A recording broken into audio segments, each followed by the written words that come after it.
perfect. This chest freezer is not going to be used to keep food cold.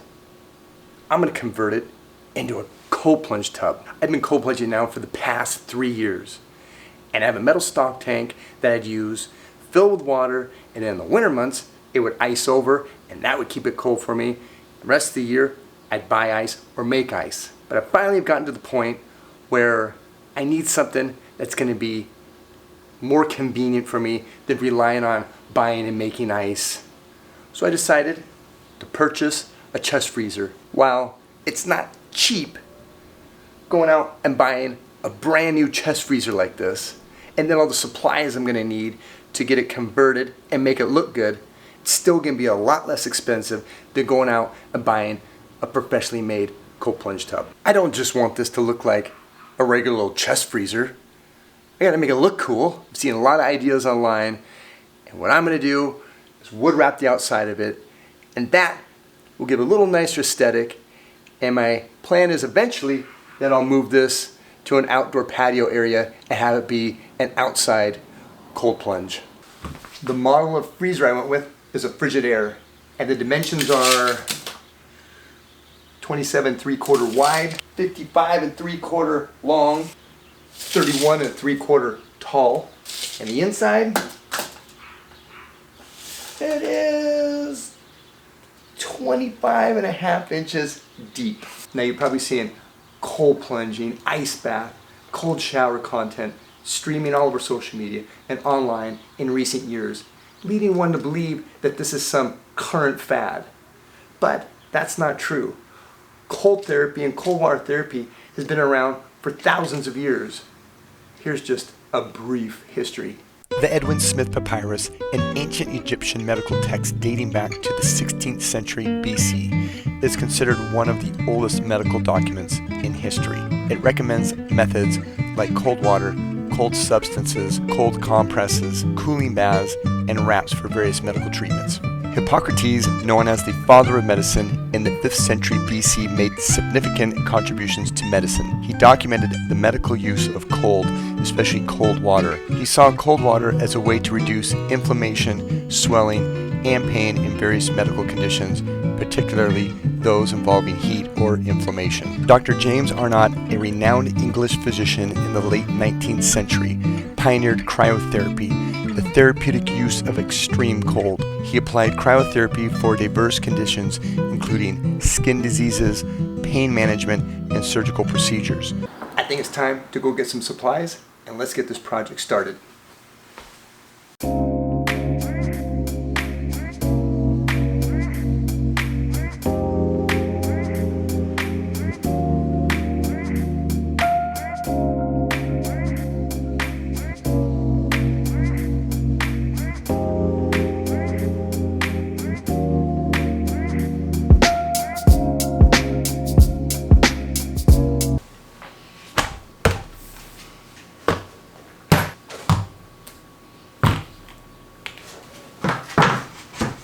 Okay, here are my supplies. I got my aquarium UV filter, this will help keep the water purified.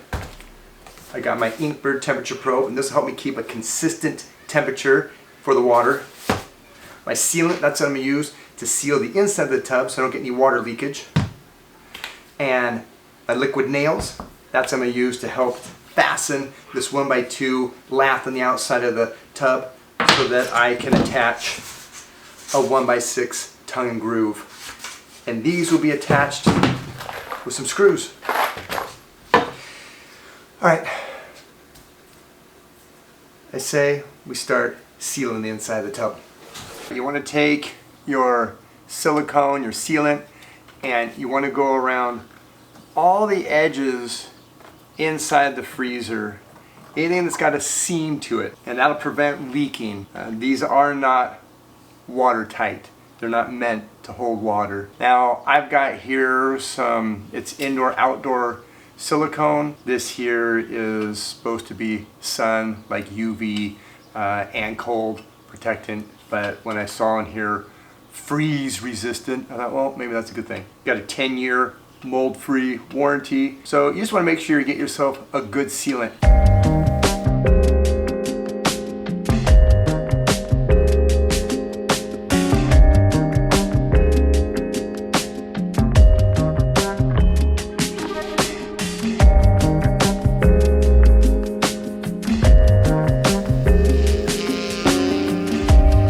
actually a little easier to do this from the outside, not the inside. I just wanted to be on the inside for, the shot.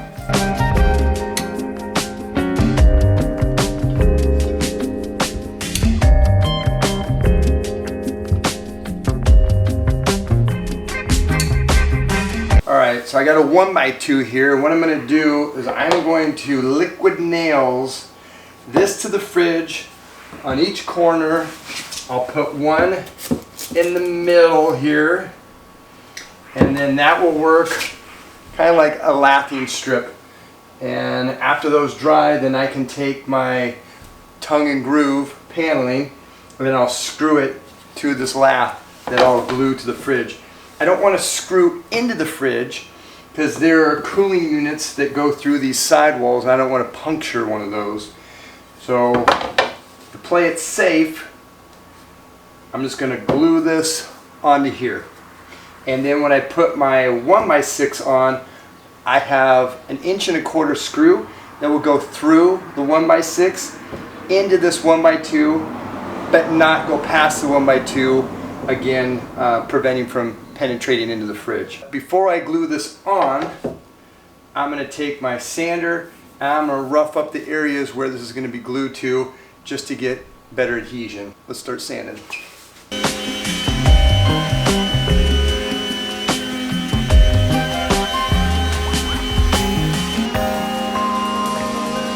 Now before I put the 1x2 up with the liquid nails, I'm just going around with a rag and wiping off all this excess paint dust from sanding, and then I'll go over it with this tack cloth just to make sure I'm getting all that off there, giving me a nice clean surface. I want to make sure I get a good strong bond.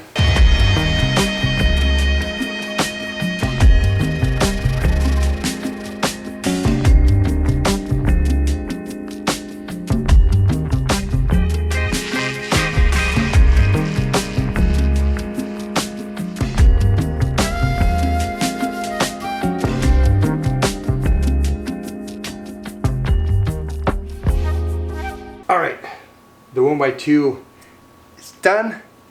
I'm going to let this sit and dry. Then I'll come back and put on my tongue and groove paneling. My 1x2 now is fully cured, and it took 24 hours for this to set and dry. And I want to make sure that this stuff had plenty of time to cure before I started putting the 1x6 paneling on. I didn't want this stuff to start coming loose or popping off, but it is on there nice and strong. And I had the blue tape on here trying to keep it in place, but that just wasn't enough.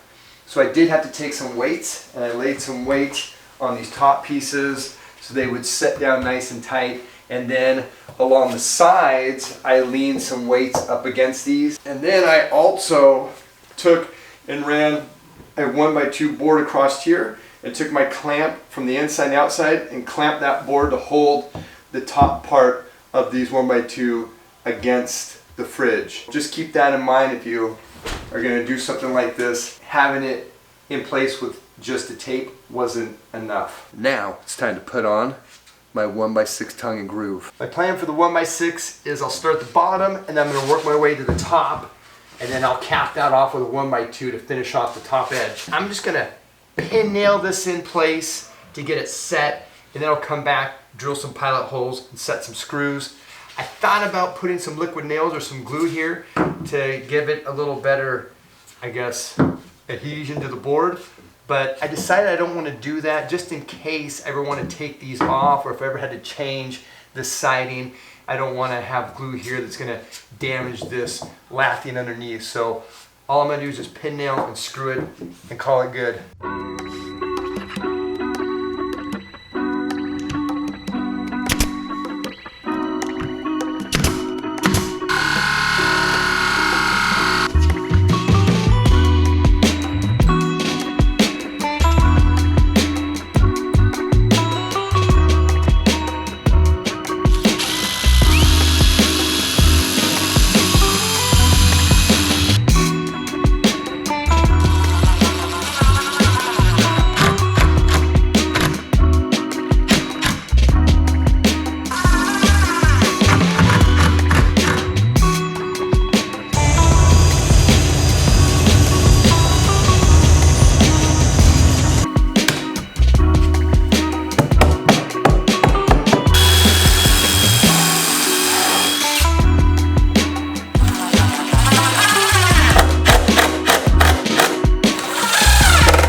Now, I didn't glue any of these panels in. Everything is just screwed in, and then there's some pin nails in there.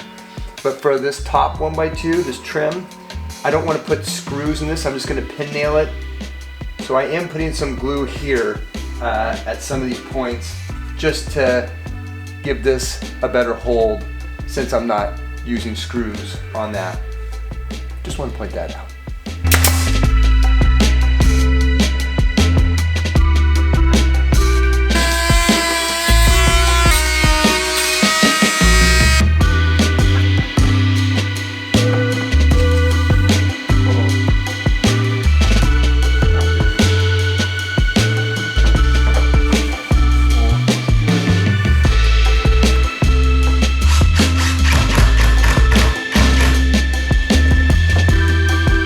Alright, wood wrap is done. I am really liking how this came out. Everything went together nice and tight on here. Getting around all the hinges came out good. Notching around the cord. Had to cut out around the vent for the cooling motor in here. Really liking it. And the top opens and closes nicely. Nothing's hitting. So now all I gotta do, give it a light sanding and then stain it.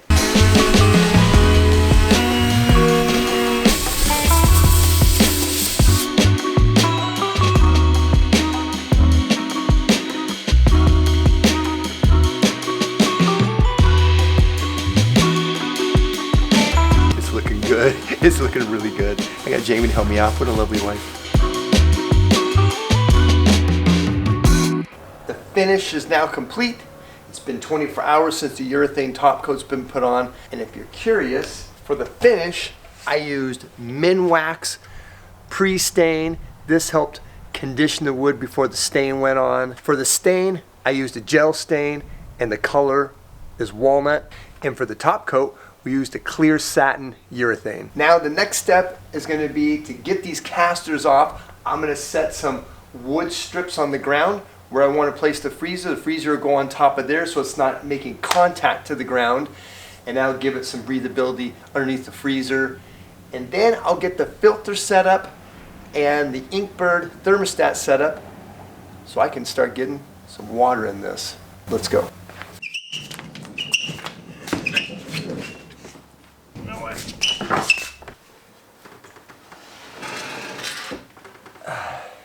This thing is so much more heavier now with all this wood on here. I was tempted to leave the casters on, but I just didn't trust those on there with all the weight that this freezer is going to have once you add all the water and then a person in there. I just feel a lot better having this on the ground on some wood, just making it more secure, and then the wood there to keep from any moisture, the condensation building up underneath the freezer. Let's get the filter and the Inkbird set up.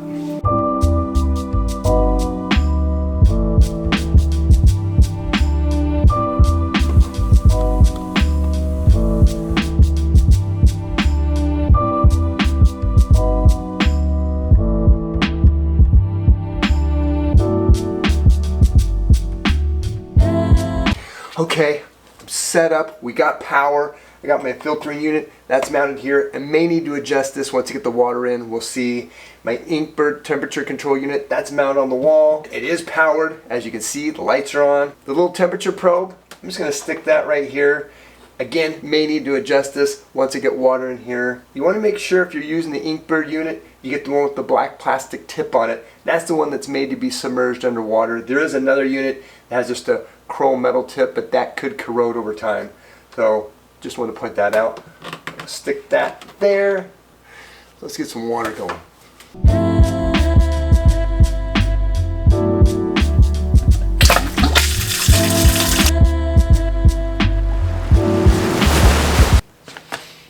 All right, calling this good. I don't want to go any fuller than this because I don't want it to overflow once I get into the water. And right now, the temperature is at 60 degrees Fahrenheit.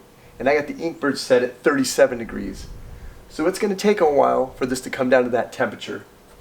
So I'm just going to let this do its thing, and I'll come back tomorrow and check on it, and hopefully the water will be cold enough where I can do a plunge. Alright, it's been 24 hours since I filled this, and my Inkbird thermostat is showing the water temperature at 43 degrees. It's feeling cold. I have it set at 37, but 43 right now is good enough for me to at least get in a cold plunge and try this out. If you're gonna do a plunge in a freezer like this, be sure and disconnect the power. You want to eliminate any chance of electrocution. Chest freezers like this, they're not designed for cold plunging, obviously. So be sure and pull the power. I'm just gonna plug everything from the wall. No power, the light's off, so it's good to go and ready to get in.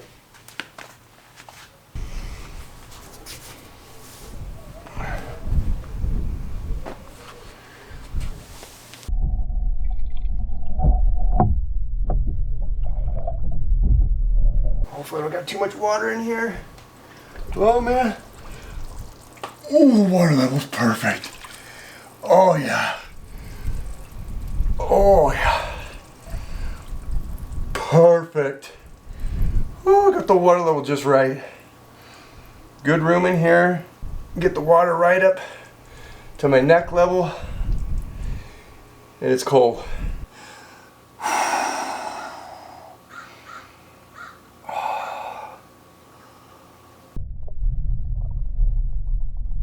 I've been cold plunging this summer out my bin, filled with water and throwing some ice. But out in the summer heat, that water warms up pretty quick. So getting temperatures like this are hard to get. Let me see how the head dip goes.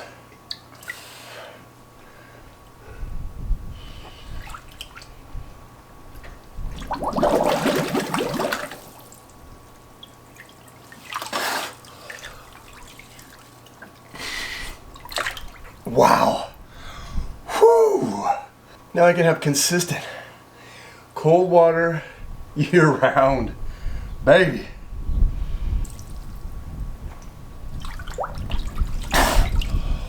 Oh, wow. All right. Let's get Chase to do a plunge.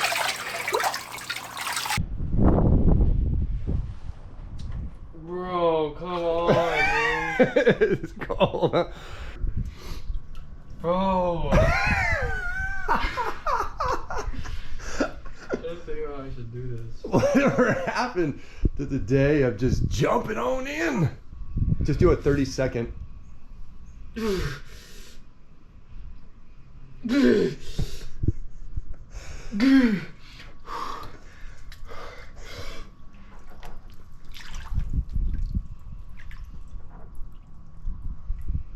Oh man.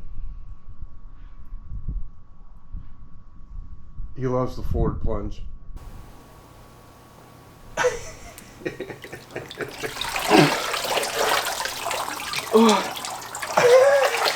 Horrible? Yeah. Chest freezer cold plunge build.